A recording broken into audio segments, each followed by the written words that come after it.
今日咧就係禮拜日嘅下晝咧就係4點半鐘，咁北京時間咧而家係早上嘅7點半鐘啦。咁我呢度係15號，國內嗰邊咧就係星期一嘅啦咁樣。咁我先頭咧就係食完飯之後咧就係整杯茶飲先。咁中午咧我就整咗個雞髀，幫埋咧就整咗個椰菜花。就冇食飯嘅，但係已經係好飽噶啦，就覺得好飽咁樣，所以晚上先再食一食飯。而我哋呢邊咧就係比較熱，咁國內嗰邊咧又係好熱噶啦，接近夏季啦嘛。咁勝在咧呢邊咧一早一晚咧就係涼爽，咁晚上我都有時都仲係可以冚被嘅，所以呢邊咧就係早晚溫差比較大啲。咁而家出邊有加州陽光啦，咁就係一間傍晚時分，大概7點幾鐘咧，咁就即係好舒服噶啦咁樣咯。所以最緊要晚上就冇咁熱。哇！有人又係開空調咁樣。哦，呢杯茶真係好飲，而家就先頭咧我問隔離屋嗰啲人咁啊，我發覺你哋好少飲茶嘅咁樣。佢話隔離屋嗰啲人咧就係話係好少飲茶。咁有啲又中意飲咩咧？飲啲類似可樂嗰啲飲料咯，咁樣放喺冰箱度咁樣就飲。有啲飲嗰啲蒸餾水啊之類啲咁樣，就好少飲茶。我見到佢哋。就住喺隔離屋呢啲人好少飲茶嘅，咁其實飲茶係非常之好嘅，即係啲茶啊嘛。咁你諗下香港，我睇過香港嗰啲人點解話佢哋嗰個生活節奏咁快啊？但係佢哋嘅長壽秘笈啊，都好多時係一個飲茶，仲有咧就係清淡嘅嘢，即係冇食咁多油炸嘅嘢，仲有咧就係鍛鍊身體咯，鍛鍊身體。所以香港人咧，佢講嘅嗰個健康嘅嗰個嘢咧，就係一飲茶比較多。咁我亦覺得飲茶呢方面咧，亦係好嘅，即係起碼你去削嗰啲咁嘅油啊，即係排除啲油啊，即係呢啲嘢咁樣啊。咁有啲人唔飲茶咧，係因為怕瞓唔着覺，或者係本身就已經係好精神嘅人啦，咁樣再飲下茶啦，唔咩嘢咁樣。通常好多人認為咧，飲茶嘅人咧就係到咗上一定嘅年齡嘅人先會飲嘅，即係帶有呢種即係覺得飲茶嘅人咧係咪上咗年紀嘅人先飲茶？但係呢啲唔係嘅，飲茶與年齡冇關係。飲茶本身就係比較好，佢比飲咖啡仲好。咁我都買咗啲星巴克嗰啲袋裝嘅嗰啲咖啡。咁我都即係有一段時間我係早上一早起床，我飲杯咖啡。咁而家我咧就都係飲茶好，因為飲咖啡我一飲咧又係飲好多嘅，飲成幾杯。而飲咖啡嚟講咧，就係當時飲起嚟嘅時候咧係好精神，但係佢2個鐘頭後咧一個人咧就好快耷落嚟，一耷落嚟你有個反差，反而係覺得好疲勞。即係你從一個興奮啊嘛，即係咖啡係比較容易興奮嘅。咁當你嗰啲興奮度一過咗咧，咁你就有種失落啦。即係我自己會觀察咁嘅細節。咁所以飲茶咧，你可以成日都飲都得。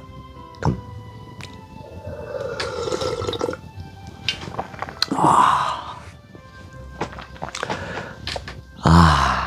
睇下先。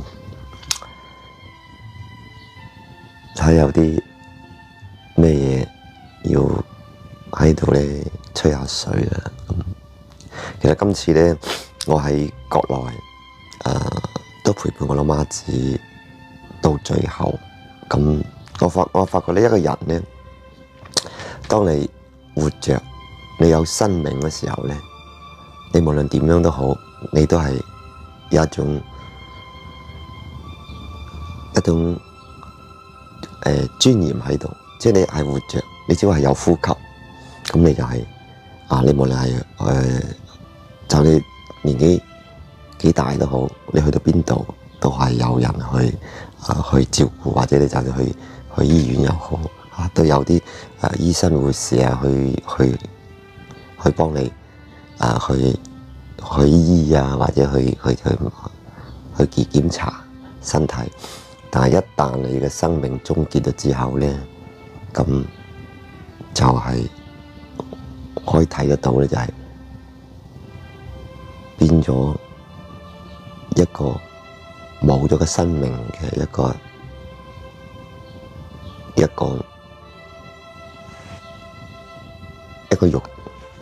肉體，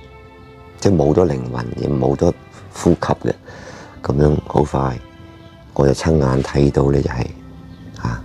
咁攞啲袋咁樣一包住，咁將佢抬上嗰部車，咁即係嗰啲咁嘅推車，就推去嗰個地方，咁樣，然後就係咁樣，所以人就係咁樣咁所以睇呢樣嘢咧，即係自己當時嚟講咧，都係心理都會產生一種會產生影響，就係點樣？原來一個人原來就係咁脆弱嘅，當你活着嘅時候，你可以點都得，但係當你失去咗或者係咩嘢嘅話，就只係咁樣，然後就好快喺幾日內咁就告別而成，然後跟住就係一個轉換成一個咩咧？一個灰即係一個骨灰嚟嘅啫。咁要用你買好嘅罐裝住，咁就係咁。所以人一旦失去，即係一旦你離開咗呢個世界，咁就係其實就好快就被遺忘啊！即係可能人都唔存在咗。可以講一個人嘅歷史，從你出世嗰日到走嗰日咧，其實咧都係就等於係你嘅歷史。呢個地球有成70幾萬人，每個人個個體，你就當你自己人生從活着到走嗰日，呢個就係你嘅歷史。當你到咗生命嘅盡頭嘅時候，你打個句號，咁你嘅歷史就係一個終結咁樣，留唔到咩落嚟，赤裸裸咁樣，係嘛？最後尾都係回歸咗大自然，而家隨住時間就真係好似唔存在咗咁樣，好似唔存在，好快就喺好多人嘅嗰個思想上消失咗咁樣。咁所以我早2年翻去，我係去翻我以前住個地方咁樣，曾經有個士多檔嘅咁樣，早20幾年，我就幫佢，即係佢係做士多檔噶嘛，咁我成日幫襯佢啊嘛，咁10年後我當我再去翻嗰度，想幫佢傾下偈嘅時候，咁佢老婆講話，佢走咗啦，哎喲，真係諗唔到，就係走咗。咁從此之後，咁只係覺得，原來人真係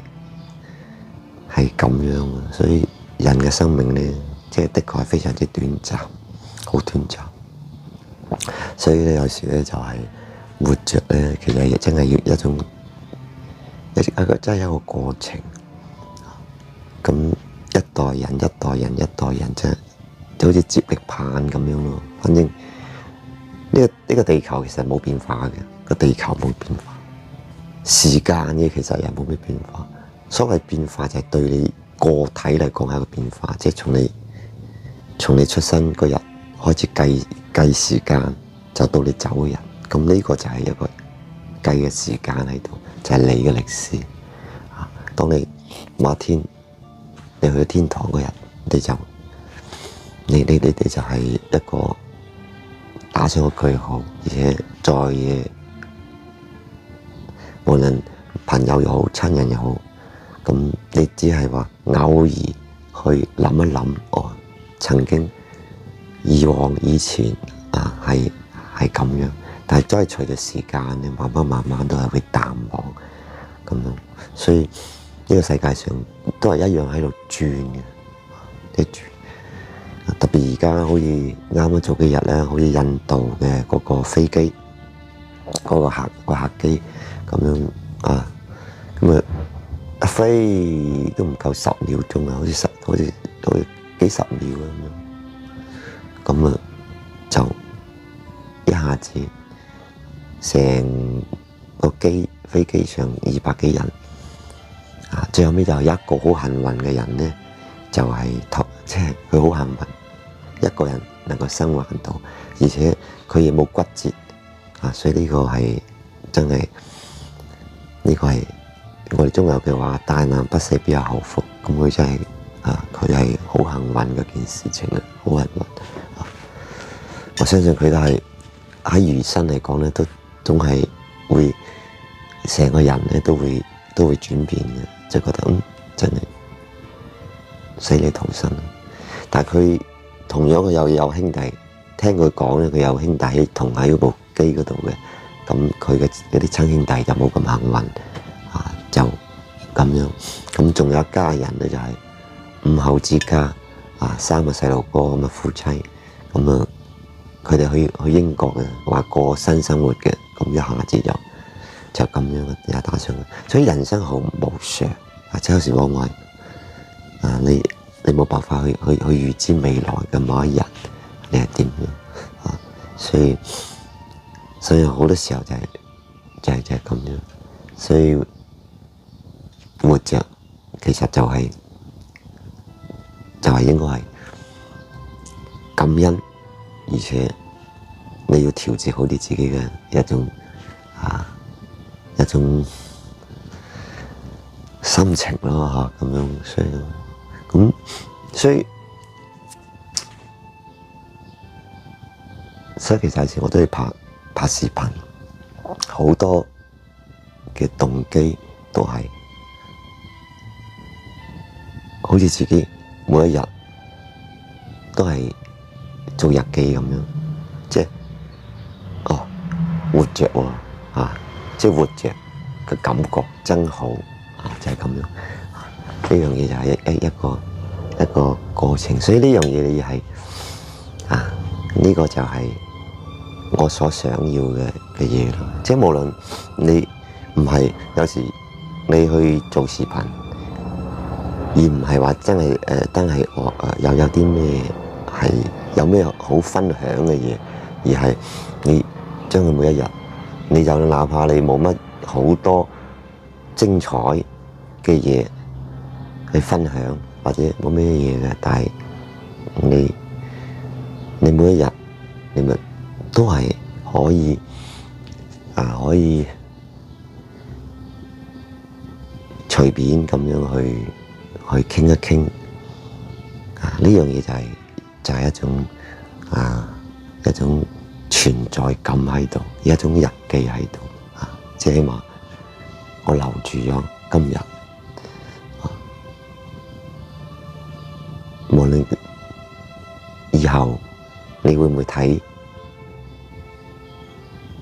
而喺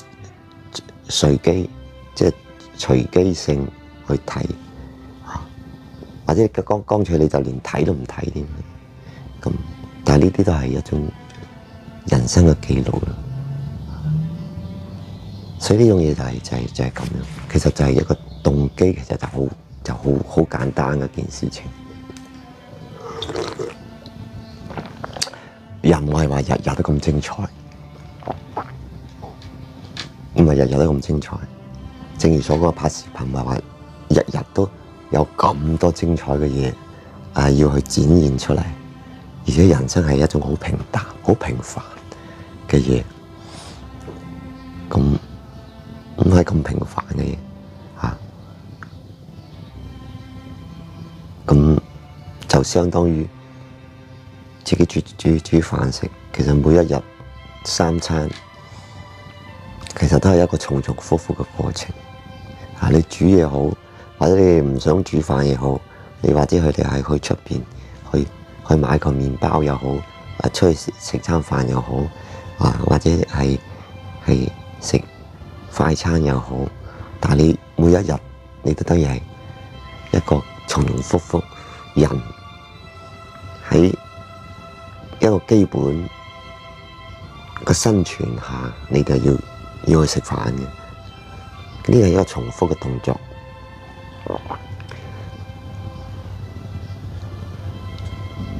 或者今日你煮餐飯好特別好食，或者聽日煮嘅唔好食，或者今日點呢啲都係一個好單調一個機械上嘅嘢。咁亦係好似我而家做筆記一樣，好似做視頻一樣，亦係一種好單調嘅一個機械上嘅一個流水線嚟嘅，而唔係話我幾時話要去海邊啦，去哇嗰時候我心情好靚啊，咁我先會話做一個記錄，或者我今日我一陣間我會去超市，我拍一拍啲嘢我係點樣去超市買嘢嘅，或者我係點樣咩咁即係你去做呢件嘢，你去做一個生活記錄。但係呢樣嘢都唔一定係話你係刻意去咁做，即係反而好似而家我咁樣，咁今日唔出去啦，或者呢段時間我唔想出街，亦唔想出去飲茶，我只係想自己煮下飯，係嘛？咁我除咗睇下新聞之外，咁樣又跟住又整杯茶喺度咁樣，又鳩噏下，即係都係咁嘅。都係一種好隨意嘅，就係好似煮飯一樣，就係你個一種愛好。有人咧就係我個愛好就係出去釣下魚或者休息日出去釣下魚花啲時間係乜嘢咁即係享受嗰種過程或者你出去飲下茶。或者你唔飲茶，或者你出去工作下，或者你係點樣？即係人係咁樣，其實人係好平常，即係人會覺得有時大部分都係一種平常嘅一個過程，冇話好轟轟烈烈嘅所以一個咩？人生亦唔係話一定要抱住一個好刻意去追求一樣嘢，但你自己即係你自己覺得人生你明白自己你係做啲乜嘢嘢嘅咁樣，你自己認為覺得好好嘅咁就亦係好好，好似我咁樣喺呢個咁嘅禮拜天呢個時間又喺度，哪怕即係冇咩其他好多嘢去必須要講，你先喺呢度講下，亦唔講咩人生嘅好大嘅道理，亦唔需要講人生好大嘅咩嘢，平凡之中就係一種平凡。早兩日我講嘛，色就空，空就係色，其實虛無嘅東西都虛無嘅東西，即係人有好多時候就係色就空，空就係色。即係我呢個時間花咁嘅篇幅喺度自言自語嘅，就係幫埋佛教所講嘅一樣，即係呢啲嘢可講可唔講。可拎出嚟亦得，唔拎出嚟得。不過你咁樣攞出嚟咁樣啊，咁喺度鳩噏，咁你有咁嘅一個態度，一個生活態度，你唔會攞出嚟呢樣嘢，唔去拍，又唔去講，又唔去成，或者你我靜靜地嘅，咁咪睇下新聞咯，所以就係咁樣，人係咁樣，所以啲好多人咧又係呢度有啲人係養寵物。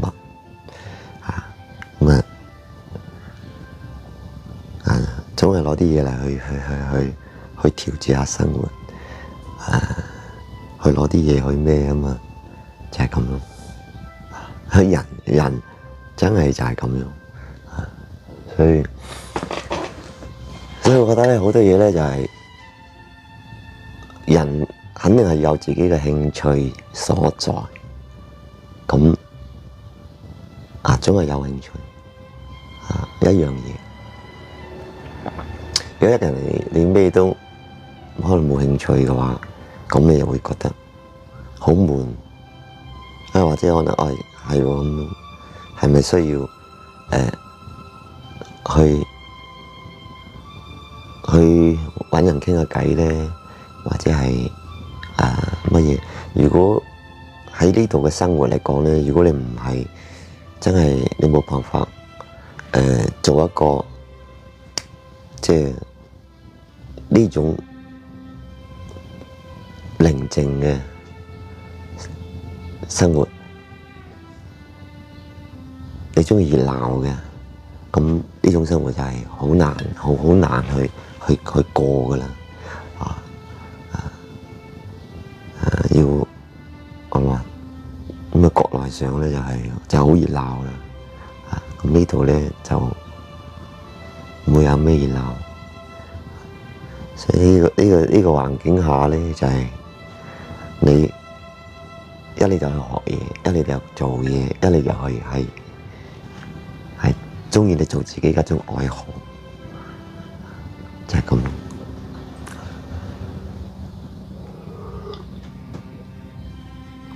今日的確係比較熱嘅，我坐下咧都係覺得有啲出汗。可能我又飲咗啲茶水咁樣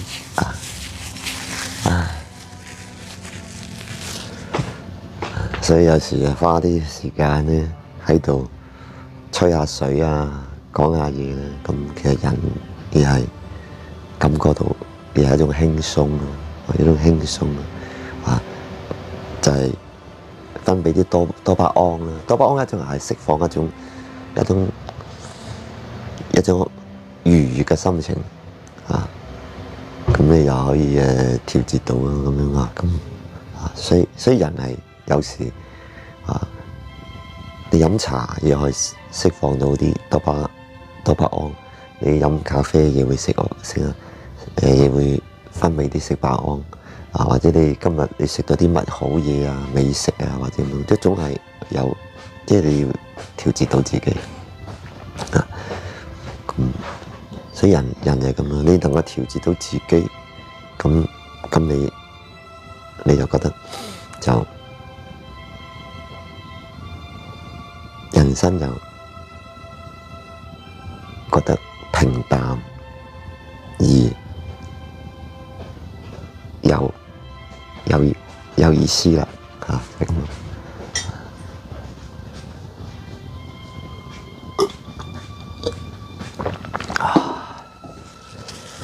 因為就係呢個睇而家已經5:04啦，又傾咗差唔多有20分鐘啦，所以咁講完咗就係都係一種好輕鬆其實好多人就真係唔可能，或者你覺得咁樣。你花得咁多時間去自言自語，其實呢樣係對我自己有興趣，對我自己興趣而已。如果係你真係想聽，